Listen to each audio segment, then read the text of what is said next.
In a land built on badasses, you had to do some crazy freaking things to stand out. And over the next 60 minutes, we're going to examine 4 top-notch Americans and rank their extraordinary feats to discover who is the most badass. Round 1 is all about toughness. Every badass in history needs to have a certain toughness to them.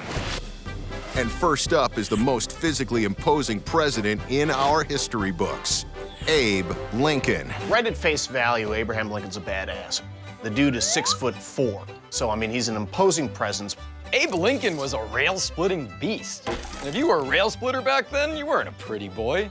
The frontier was a tough place where hard work, a strong mind, and being able to wrestle were needed to survive. And luckily for Abe, he was pretty much the Hulk Hogan of his day. By the age of 18, Lincoln was working as a shopkeeper, and the owner of the store, his boss, learned of Lincoln's wrestling prowess and decided to turn it into a business opportunity. He began promoting Lincoln locally as this kind of wrestling champion, and it wasn't long before a leader of a local gang decided to take him on.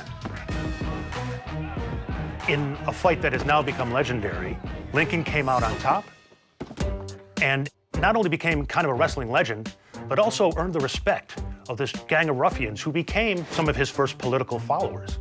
And that actually comes into play, as an adult when he decides to run for office. You have to remember, back in the 1830s, Illinois is the frontier. So in order to impress people, you're not gonna do it with fancy words and great speeches. You're gonna do it with fighting in some cases.